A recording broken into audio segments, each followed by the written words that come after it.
Permisi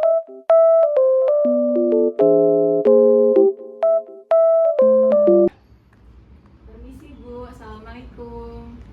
Waalaikumsalam, silakan duduk Mbak.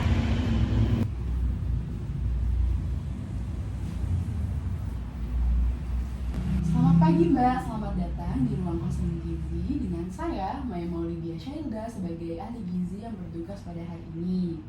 Kalau boleh tahu, Mbak namanya siapa? Nama saya Nindya Ibu. Baik Mbak Nindya sekarang umurnya berapa? Umur saya 20 tahun, tapi tahun ini jalan 21 sih. Baik. Sekarang kegiatan Mbak Nindya apa kesibukannya? Kegiatan saya cuma berkuliah aja sih Bu. Berkuliah. Untuk kegiatan kuliahnya gimana Mbak? Padat atau gimana? Kalau kuliah saya sendiri tuh dari hari Senin sampai hari Jumat, dari pagi sampai sore. Wah, sangat padat ya Mbak kuliahnya. Semoga dilancarkan ya kuliahnya. Iya, terima kasih ya Bu. Baik Mbak Nindya, apa ada yang bisa saya bantu? Jadi saya diarahkan oleh dokter untuk berkonsultasi dengan ahli gizi di rumah sakit ini Bu. Baik Mbak Nindya, bisa saya lihat surat rujukannya? Ini Bu, silakan.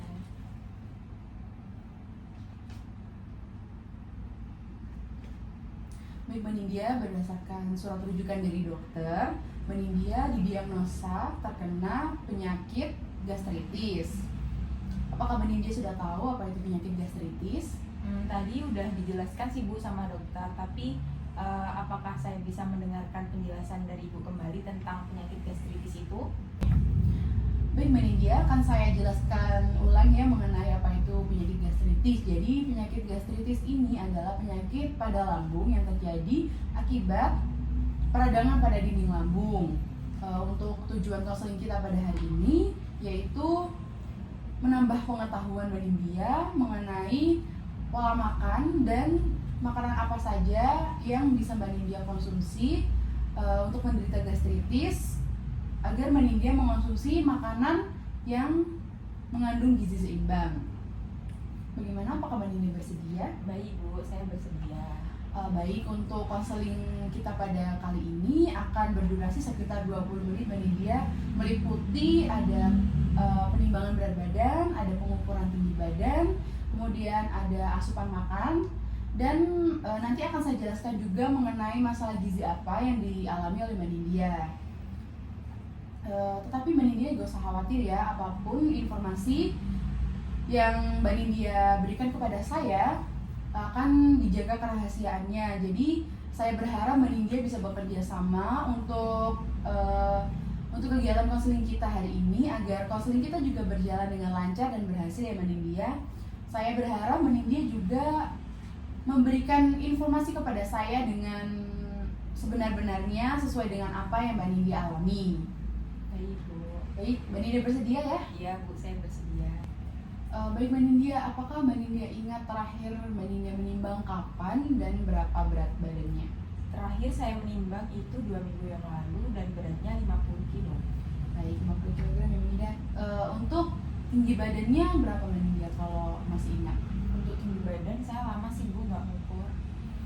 Baik, kalau begitu kita lakukan pengukuran dahulu Mbak Nindya, pengukuran berat badan dan tinggi badan. Ya Bu. Silakan Mbak Nindya.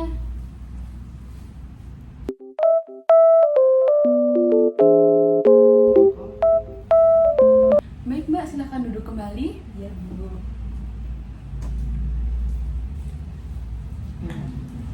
Baik Mbak Nindya, setelah kita lakukan pengukuran tadi didapatkan Mbak Nindya berat badannya 50 kg dan tinggi badan Mbak Nindya 160 cm. Kalau boleh tahu makanan kesukaan Mbak Nindya apa? Saya tuh suka makanan yang digoreng, makanan yang berlemak kayak makan mie bersantan, dan saya juga sangat suka makanan pedas. Wah, begitu ya Mbak. Kalau untuk sayur dan buah, apa yang Mbak Nindya suka? Hampir semua jenis sayur dan buah saya suka sih Bu, tapi saya jarang mengkonsumsinya. Begitu. Baik Mbak Nindya, sekarang kita mulai pertanyaan mengenai apa yang Mbak Nindya konsumsi kemarin ya Mbak. Mulai dari Mbak Nindya bangun tidur sampai Mbak Nindya tidur lagi. Apakah Mbak Nindya bersedia? Iya Bu, saya bersedia. Baik, kemarin Mbak Nindya bangun jam berapa? Kemarin saya bangun jam 4:30 pagi. Setelah bangun tidur, apakah ada yang dikonsumsi? Saya hanya mengkonsumsi 1 gelas air putih saja. Baik, setelah itu apa yang Mbak Nindya lakukan? Setelah itu saya bersih-bersih kos, kemudian mandi, langsung berangkat kuliah. Berarti tidak sempat sarapan ya Mbak? Nggak sempat sarapan, Bu. Baik, saat istirahat kuliah apa ada yang Mbak Nindya konsumsi? Sekitar jam 11 siang saya mengkonsumsi nasi ayam crispy. Untuk porsi nasinya kira-kira berapa centong Mbak? Karena saya beli, jadi saya kurang tahu ya Bu pastinya berapa. Kira-kira sekitar 2 centong sih. 5 centong, baik. Untuk ayamnya kira-kira bagian apa ya Mbak? Dan Mbak Nindya mengonsumsinya berapa potong? Untuk ayamnya bagian dada dan saya hanya mengkonsumsi 1 potong. Apakah semua makanan itu tadi dihabiskan? Iya, saya habiskan. Baik, setelah itu apa yang Mbak Nindya lakukan? Setelah itu saya lanjut kuliah sampai sore. Pada saat jam kuliah apa ada yang Mbak Nindya konsumsi? Tidak ada. Baik, saat pulang kuliah apakah ada yang Mbak Nindya konsumsi? Tidak ada. Baik, setelah pulang kuliah Mbak Nindya apa kegiatannya? Setelah pulang kuliah saya langsung istirahat sih Bu. Untuk makan malamnya jam berapa ya Mbak? Jam 7 malam. Untuk yang dikonsumsi makanannya apa Mbak? Waktu itu saya hanya konsumsi nasi sama telur ayam rebus. Untuk nasinya berapa centong? Nasinya hanya setengah centong sih. Oh, setengah centong ya Mbak? Iya, karena saya tiba-tiba merasa mual, jadi saya sebelum makan tuh minum obat, jadi makan itu untuk mengisi perut saja sih Bu. Oh, mual ya Mbak? Apakah mual itu sering terjadi? Lumayan sering sih Bu, biasanya kalau saya telat makan. Baik, tadi untuk telur rebusnya berapa butir Mbak Nindya yang dikonsumsi? Cuma 1 butir. Gitu ya Mbak Nindya, baik. Apakah makanan tersebut dihabiskan oleh Mbak Nindya? Iya Bu, saya habiskan. Baik, untuk kegiatan setelah makan malam Mbak Nindya apa? Setelah itu saya cuci piring, cuci baju, kemudian istirahat sambil scroll TikTok. Apakah ada yang Mbak Nindya konsumsi sebelum tidur? Tidak ada. Baik, Mbak Nindya belakangan ini selain mual, apakah ada keluhan lain yang Mbak Nindya rasakan? Ada Bu, kembung dan diare sih biasanya. Oh, perut kembung dan diare ya Mbak. Kalau boleh tahu nih Mbak Nindya, apa memang Mbak Nindya mengonsumsi nasi hanya 2 kali dalam sehari? Iya, saya hanya konsumsi 2 kali sehari karena saya jarang makan. Kenapa Mbak? Karena saya nggak sempat, juga di kos nggak ada stok makan, dan mau beli juga malas Bu. Oh begitu ya Mbak, kalau di rumah biasanya siapa yang masakin? Saya masak sendiri sih Bu, karena saya nggak kos, dan kalau mau masak tuh kayak sepulang kuliah tuh capek, jadi langsung istirahat. Wah, capek sekali ya Mbak Nindya Iya, ya. Bu. Kalau boleh tahu nih Mbak Nindya, apakah Mbak Nindya memiliki riwayat penyakit lain selain penyakit gastritis? Kayaknya nggak ada sih Bu. Untuk keluarga, apakah ada juga yang memiliki riwayat penyakit gastritis? Nggak ada. Baik, kalau begitu sekarang saya akan menghitung asupan makan Mbak Nindya ya. Jadi Mbak Nindya bisa membaca dulu ini leaflet tentang gastritis, boleh dipelajari ya. Jadi tunggu dulu, saya akan menghitungnya. Iya Bu. Baik Mbak Nindya, mohon maaf yang menunggu lama. Setelah saya lakukan perhitungan tadi berdasarkan berat badan, tinggi badan, asupan makan, dan pola makan Mbak Nindya dalam kategori berat badan normal dengan IMT 19,5. Tetapi berat badan Mbak Nindya masih di bawah berat badan ideal. Berat badan idealnya yaitu sekitar 51 kg. Selanjutnya, asupan makan dan pola makan merupakan faktor utama yang menyebabkan kenapa Mbak Nindya diagnosa terkena penyakit gastritis. Dilihat dari asupan makan Mbak Nindya juga masih di bawah rata-rata kebutuhan perharinya. Mbak Nindya juga masih perlu untuk menambah pengetahuan tentang makanan dan zat gizi yang dibutuhkan oleh Mbak Nindya. Dilihat dari pola makan Mbak Nindya juga yang masih suka mengonsumsi makanan yang digoreng, berlemak, dan makanan yang pedas. Oh, jadi selama ini asupan gizi saya kurang ya Bu? Ya Mbak, saya juga mengerti mungkin nggak begitu mudah untuk Mbak Nindya cepat membiasakan rutin mengonsumsi sayur dan buah. Tetapi alangkah baiknya Mbak Nindya tetap berusaha untuk mengonsumsi sayur dan buah secara rutin perlahan-lahan saja ya Mbak.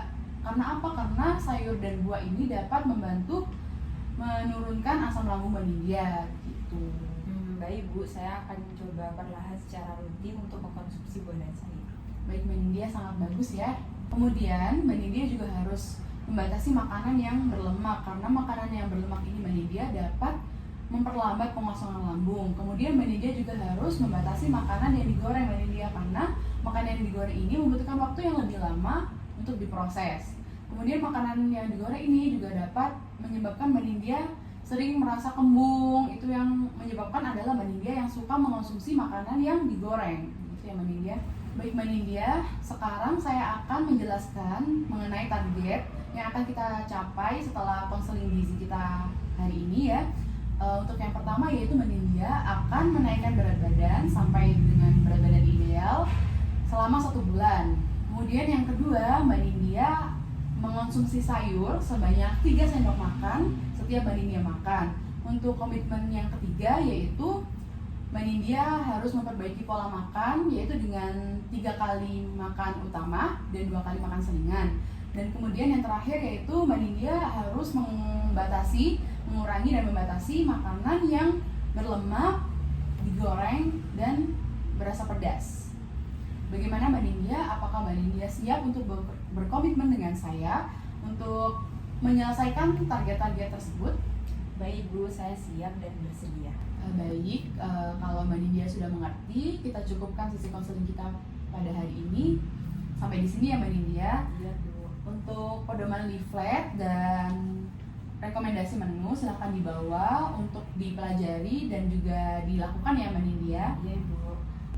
Baik, untuk selanjutnya saya berharap Mbak Nindya bisa melakukan konseling gizi lagi di bulan depan ya Mbak Nindya, untuk mengetahui bahwa apakah Mbak Nindya sudah mencapai target yang sudah kita sepakati tadi atau belum ya Mbak.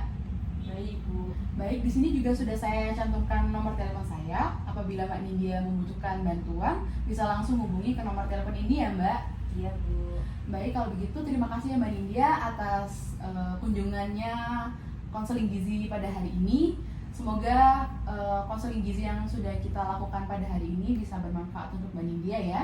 Iya Bu, terima kasih. Saya izin pamit ya Bu. Ya Mbak Nindya, terima kasih banyak ya. Ya. Hati-hati di jalan. Iya Bu, terima kasih. Sama-sama.